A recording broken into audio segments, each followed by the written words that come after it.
War hoje vem, então, falar da conjuntura atual, né? Da economia norte-americana no imediato pré-crise de 2019 e 2020. Né? A gente sabe que a economia norte-americana ela é a economia mais importante do mundo, é a meca do capital, é o centro do sistema, e ela ainda determina, né, o ritmo da acumulação mundial. O destaque nessa conjuntura é com relação ao Fed, né, o Banco da Reserva Federal norte-americano. Ele finalmente entrega os pontos, né, e reconhece quase que para certeza da crise. A certeza da crise que está se avizinhando agora para 2019, 2020. O Fed só está fazendo eco do que o mercado já sabe, já está precificando, e ao mesmo tempo economistas como Nouriel Roubini, como Krugman, apesar de ligados aos democratas, né, hoje está tudo na mão dos republicanos, né, então eles também estão dando como certa essa crise. E se existe crise, existem modos de crise, e então, no caso, existe crise soft landing, quer dizer, pouso suave, crise hard landing, pouso traumático, difícil, aterrorizante. E eles estão todos prevendo a crise como uma crise muito séria, que talvez deixe 2008... né, como um passeio no parque, né? Essa próxima promete muito. O Mundial hoje está trazendo, então, esse indicador precioso do New York Federal Reserve Bank, o Fed de Nova York. Ele calcula um indicador que mostra vamos dizer, não é bem o risco percentual da recessão, mas é o risco, níveis de risco, né? Então, nós temos essa série, vamos dizer aqui, plotada desde os anos 60 até 2019, mês corrente, ditado todo mês. Essa série toda, vocês estão vendo, ela bem acidentada, vamos dizer, ela tenta prever a probabilidade da recessão, né, tal qual os critérios pontuados pelo NBR, tá certo? National Bureau of Economic Research. São as recessões oficiais nos Estados Unidos, é uma ONG, tá? E ela nos traz essas recessões oficiais, ela é que data, né, começo e término de cada uma, e aqui estão elas, né, assinaladas em rosa, desde os anos 60, a década de 60 até hoje. Tudo bem? Sendo a última nossa grande recessão. Muito bem, Mundial louva muito esse indicador, ele é muito interessante, tem muita eficiência, mas as datações das recessões oficiais nos Estados Unidos, né, pelo NBR, não coincide perfeitamente com as datações de Mundial. Tudo bem? Então vamos começar, pelo menos percorrendo aqui essa série, tal qual ela está. Então, as primeira crise, primeiro destaque não acusado pelo indicador, vocês estão vendo, não tem nada rosa ali, né, naquele primeiro destaque. Final dos anos, segunda metade dos anos 60, né? E você tem logo em seguida um novo repique, esse acusado pelo NBR, assinalado por ele, né? E que formam, na verdade, um conjunto, tá certo? Quanta conjuntura rolou aí, né? Para o Brasil, para os Estados Unidos, para o mundo. O contexto, vamos chamar assim, foi o da Guerra do Vietnã, Woodstock, né? Maio de 68. Então, aqui, AI-5 e muito mais, né, do que aconteceu aqui nos anos 60 e início dos anos 80, luta armada no Brasil, né?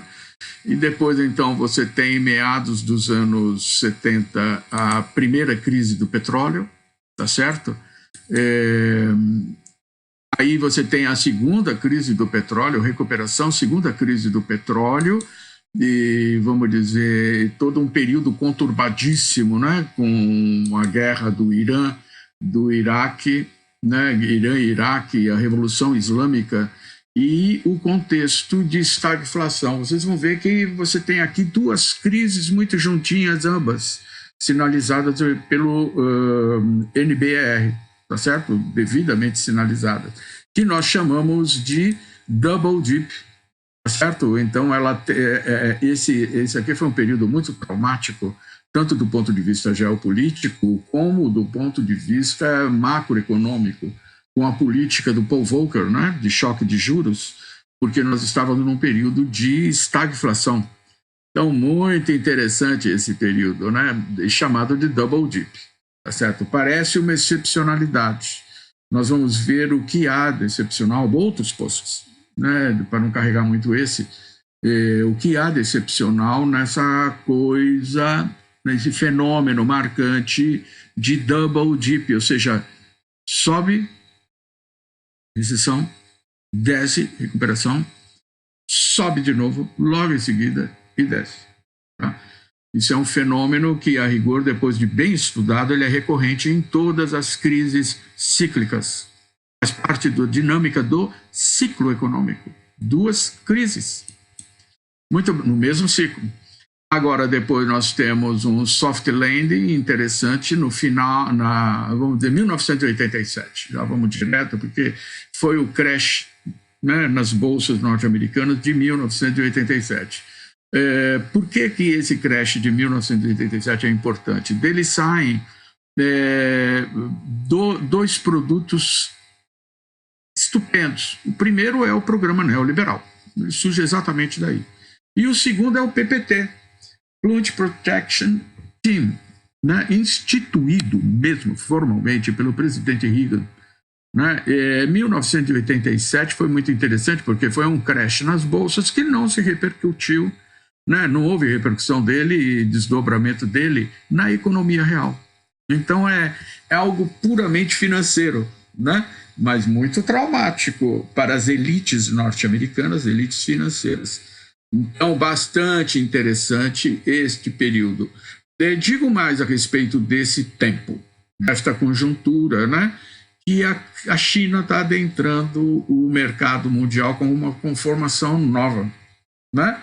Uma conformação capitalista, zonas de exportação e etc. Toda a reforma começa aí, né? 1985, 1984, né? O trauma, grande, vamos dizer, rebelião na China, né? Da Praça da Paz Celestial, proverbial, está muito bem documentado. Então a China faz, vamos dizer, a inauguração de fato do seu modelo após um processo traumático de decisão internacional, né? Então, contexto interessantíssimo esse da crise de 1987, que vai instituir fórmulas, né, que vão perdurar até hoje. O PPT, né, esse Plant Protection Team, ele foi arquitetado de uma tal maneira que a Secretaria do Tesouro, o Fed e os grandes, né, participantes da Bolsa de Nova York, tá certo? E futuramente da Nasdaq, vão estar, vamos dizer, interferindo em cada pregão. Em cada pregão da Bolsa diário, eles vão estar interferindo, de modo a evitar qualquer solavanco para baixo. Quer dizer, acabou a liberdade de mercado até nos mercados eficientes, né? Tão propalados do mercado de capitais, das bolsas de valores. Então, eles interferem ali, e minha suspeita é que interferem em todos os mercados. Acabou a liberdade de mercado, não existe mais. Desde lá, né? Então, desde lá não existem apostadores livres, né? Então, muito interessante para quem tem essa de que o mercado resolve, pelo menos não o mercado real, né? Pode ser o mercado ilusório da cabeça de alguns teóricos, né? Rompidos com a realidade, mas aqui, né, nós temos uma coisa muito interessante, que é a realidade. A realidade dos fatos é que o PPT foi instituído ali e até hoje ele está atuando em cada pregão. Então, todos os apostadores têm que ter muito claro o que o PPT vai fazer, tá certo? Não só isso, o PPT tem claro o que os apostadores vão fazer, suas apostas, e o que os apostadores vão tentar fazer contra o PPT. Jogo, né? Teoria dos jogos aí, muito interessante, não tem solução, tá? Muito bem, depois disso nós vamos ter de novo agora aqui uma nova crise assinalada. E soft landing não foi crise nos critérios do NBR, tá certo? A crise de 1987 não se caracterizou como uma crise. Para Mundiport é soft landing. Então nós temos aqui o nosso primeiro soft landing em 1987, tá certo? Essa seta verde, tá certo? Destacando das setas azuis, que serão os hard landing. Então, logo em seguida, esse soft landing vem uma crise, um hard landing, no início dos anos 90, que se caracterizou primeiro, por isso mesmo, ficou conhecida por isso, né? A primeira guerra do Golfo. Bush pai, Bush sênior, né? Então, muito interessante, e por causa dessa crise, ele não foi reeleito. Então, começa aqui também, né, no rescaldo e na recuperação, a era Clinton. Era Clinton, né, seríssima. Meados dos anos 90, vamos dizer, 95, nós temos uma nova crise, mais um soft landing, tá certo? Uma recessão soft landing. De novo, a seta verde, tá certo? Ela marca. E para os Estados Unidos, foi praticamente um contínuo. A era Clinton foi ascensão atrás de ascensão, tá certo? Ininterrupto. E aqui a China, que havia entrado no mercado mundial com a sua configuração atual, tá certo? Em 1984, 85, a partir dali, ela se torna, então, agora sim, uma presença significativa, tá certo? Com taxas de crescimento exuberantes. E então China e Estados Unidos vão estar, vamos dizer, numa sinergia muito interessante na acumulação, e os Estados Unidos terá espaço para exportar as suas crises. México, 84, leste europeu, depois tigres asiáticos e, finalmente, a Rússia, tá? Que absorveram todo o impacto dessa conjuntura terrível, né? Menos para os Estados Unidos e para a China, né? A China pelo seu impulso endógeno. Então, muito interessante esse período, tá certo?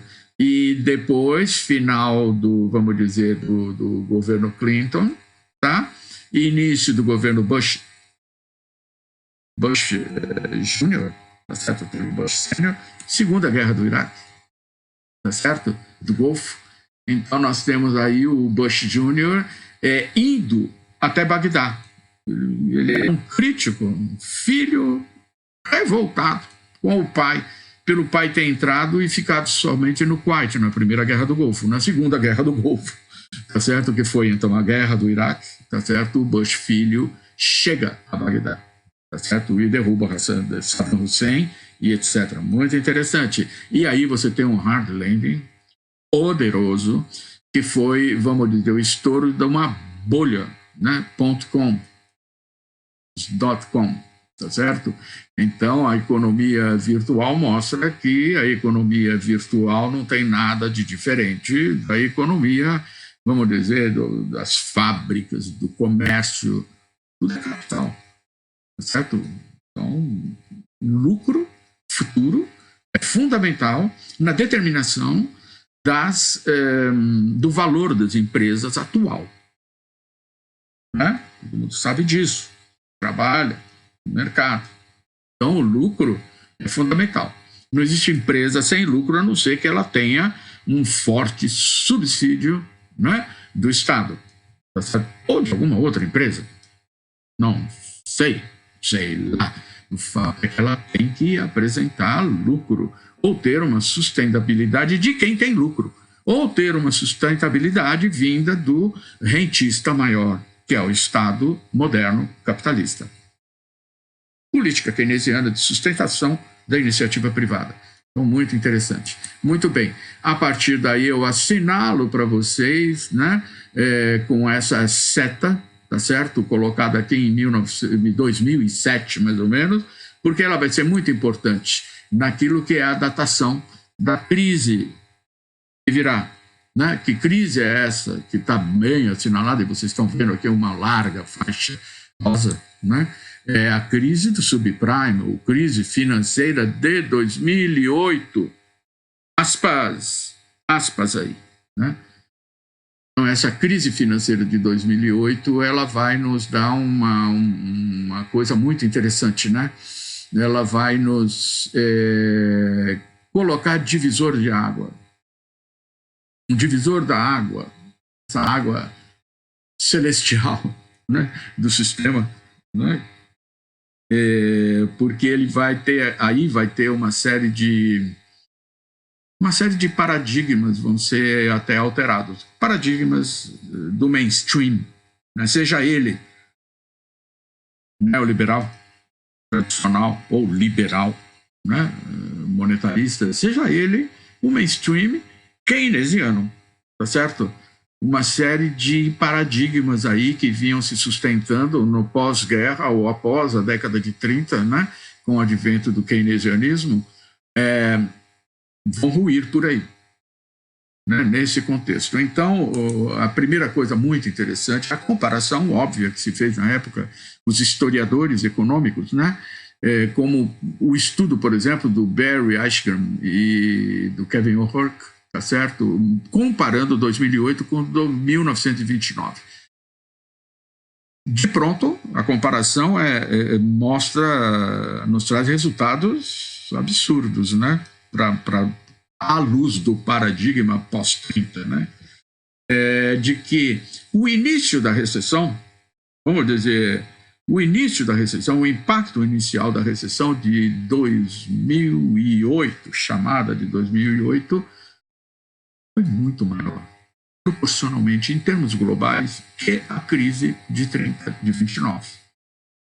Né? Em termos de produção global, desemprego global, renda global, comércio internacional, o impacto foi muito drástico em 2008 em relação ao início da crise, vamos dizer, os primeiros meses, né? Enquanto durou, por exemplo, o primeiro ano e meio. Né? A crise de 2008, e Mudgeworth fala que não é 2008, a nossa datação é 2007. Digo mais, a datação do ENBR, né, é dezembro de 2007. Então, até para o NBR, a crise de 2008 começa em 2007. Para o NBR, dezembro. Para Mudgeworth, primeira metade, vamos dizer, meados do primeiro semestre de 2007. É lá que inicia a... Isso quer dizer que é muito interessante. Se ela se inicia em 2007, para Mudgeworth, no primeiro semestre, meados, né, do primeiro semestre de 2007, isso quer dizer que tudo o que aconteceu na área financeira posteriormente foi reflexo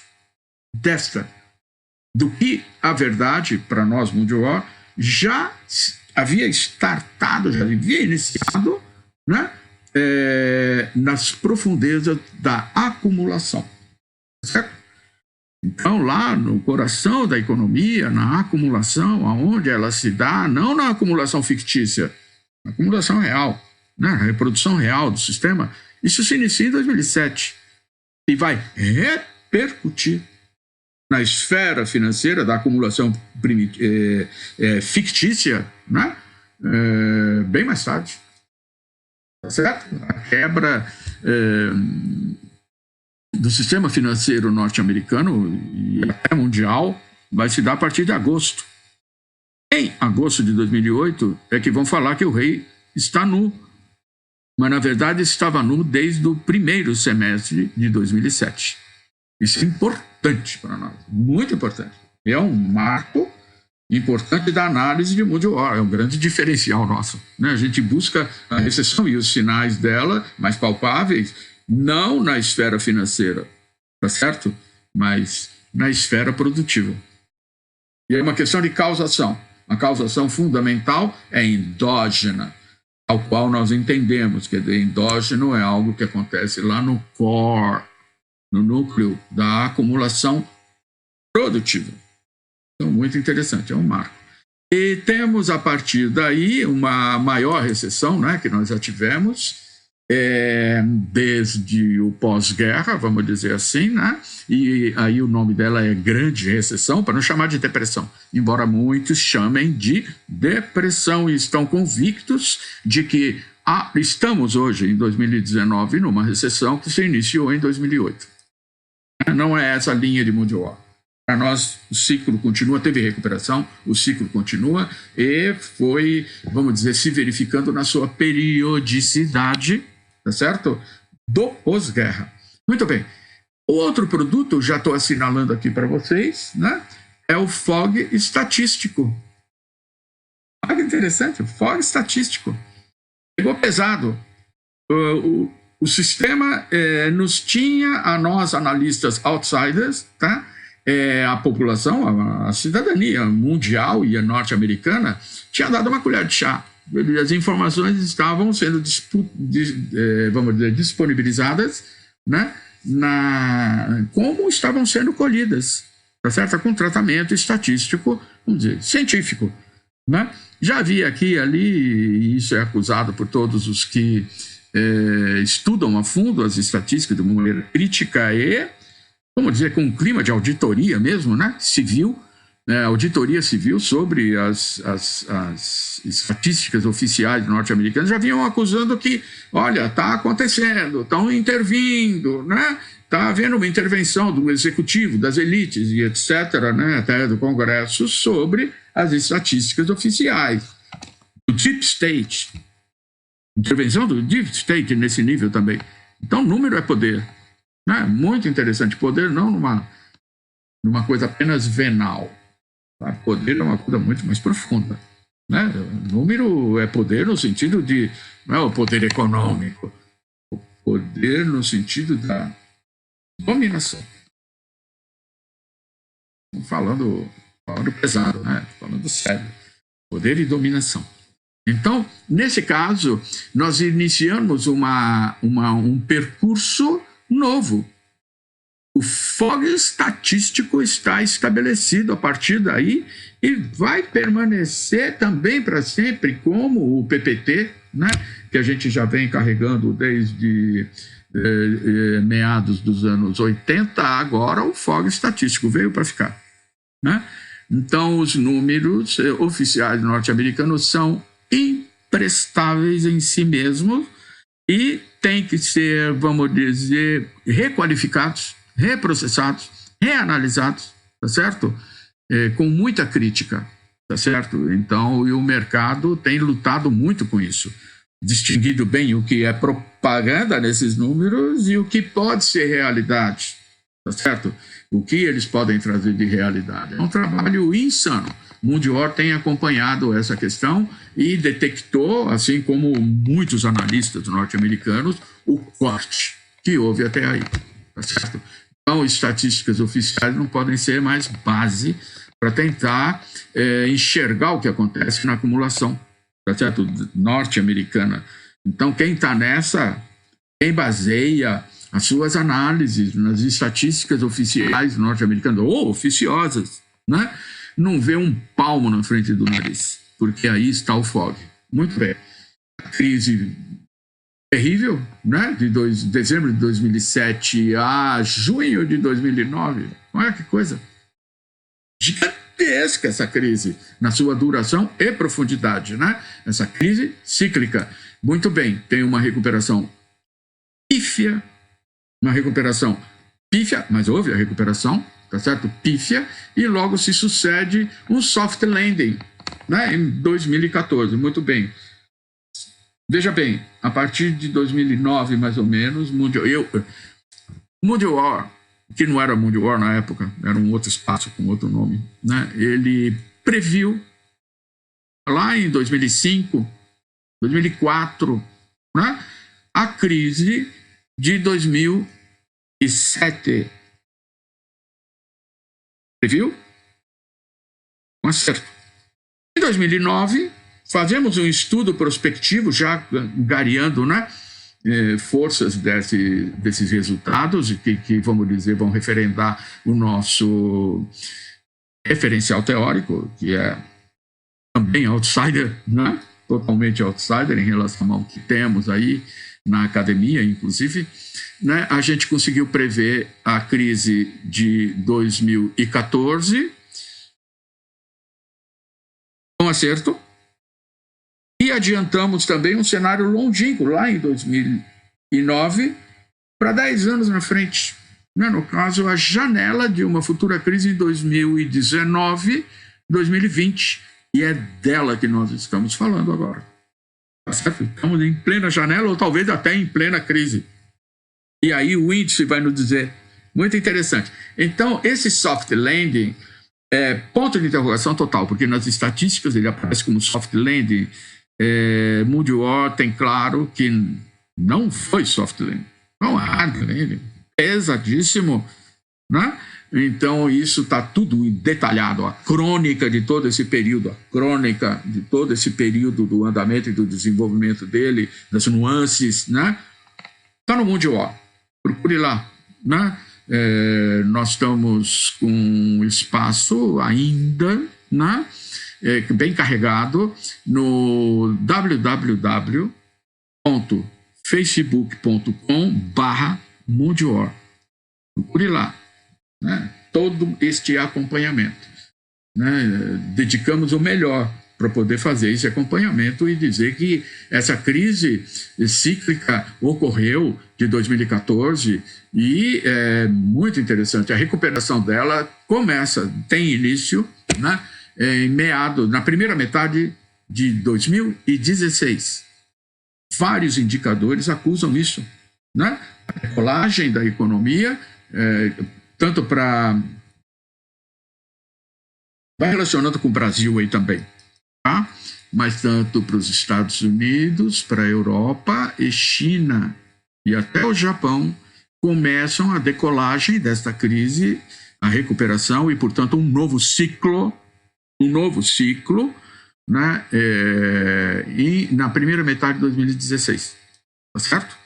E aí, então, esse ciclo se estabelece nessa recuperação. Estou trazendo aqui as sinalizações, tá? Até o momento em que estamos. Percebem agora, em 2019, uma recuperação acidentada que o Brasil não usufruiu nada por causa do contexto político interno. Político e geopolítico. Cuidado. Muita gente esquecendo que o principal fator da conjuntura brasileira hoje é geopolítico. Então, nós não pudemos aproveitar, né? Por causa da geopolítica, tudo desenvolvido no mundo agora, perfeitamente desenvolvido lá. Né? No detalhe, cada lance dramático que vivemos, né? A recuperação econômica que está sinalizada aqui, tá certo? Por esse índice, ela não pode ser usufruída pelo Brasil. E nós chegamos com esse índice, estão vendo a probabilidade, em 32,8 nível de risco. Vamos chamar nível de risco. Não, 38,8 em termos percentuais, ainda resta uma grande área aqui que vai chegar no 100, né? Que seria a certeza de uma crise, tá certo? 100 seria... Não é isso que esse gráfico está dizendo. Ele está dizendo que o verdadeiro nível, né, de corte, para inclusive decretar algumas recessões, o início de algumas recessões, é 20. Por isso que não pode falar em 20% de probabilidade da recessão. Não. Às vezes, no nível 20, quando esse índice atinge o nível 20, já estamos em recessão. Talvez até há algum tempo. Né? Então, muito interessante. É um índice muito caro. Então, tem que ter isso em conta. 20. Nós estamos hoje em 32,88. 32,88 assinalado. Foi a última edição desse índice. Então, moral da história, talvez já estejamos em recessão. Mas mão de war, isso é muito pessimismo.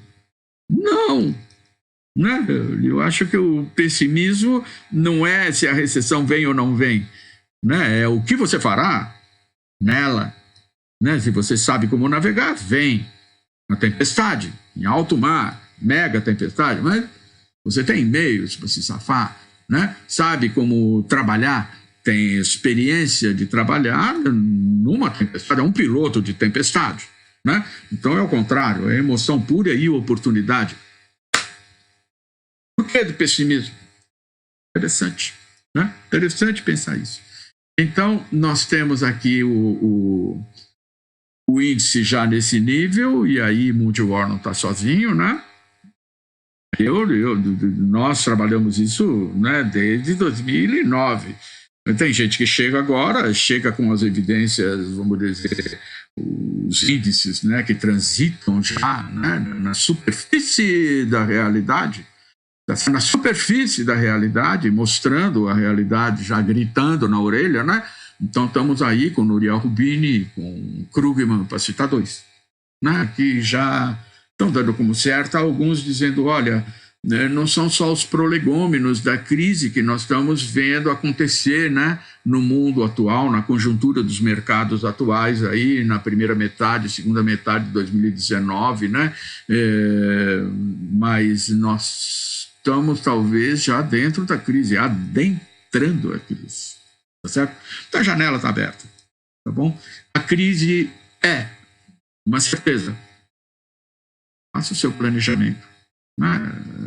Veja o que você pode fazer, não fique desatento, tá certo? Tanto quem participa dos altos ciclos de tomada de decisão, seja na iniciativa privada ou no setor público, você que está nas famílias, você que está nas ONGs, né? Sindicatos no Brasil, ou o que restou deles, né? Que restou, né? Desse instrumento de luta. Então, muito interessante todo esse aspecto, mas a crise vem, né? Ninguém diz que a primavera não virá. Ela vem. Todas as outras estações também. Os mercados se comportam ciclicamente, as estações climáticas, né? Se comportam ciclicamente, que bom. Elas vêm, retardam uma semana, 2 semanas, mas o inverno entra, né? Então, o que nós temos, vamos pensar assim, para poder determinar essa janela, né, de 2019 e 2020, o que nós temos de regularidade nos ciclos, né? Já que cada crise é uma crise, cada crise tem a sua história, cada crise tem o seu nome, o seu bode expiatório, né? Muito bem, o Mundial trabalha a periodicidade das crises do pós-guerra, pós-segunda guerra, algo em torno de 6 a 7 anos, em média. Deu 6 anos, 7 anos, pode agendar uma crise global, vai se realizar no sistema. Ela pode ser hard landing, ela pode ser soft landing, pode ser uma crise especial, né? Hard landing, que é o momento inicial de uma outra, vamos dizer, um outro percurso econômico da acumulação capitalista, né, que a gente chama de depressão. Até pode ser que uma crise específica é o momento inaugural de uma repressão, 1929, por exemplo. Muitos pensam que 2008, aspas, né, 2008 foi o momento inaugural de uma depressão mundial. Não é a ideia de Mundial, não é como o Mundial está vendo, né? Ainda não. O Mundial fica por aqui e a gente se vê numa próxima matéria, no próximo estudo.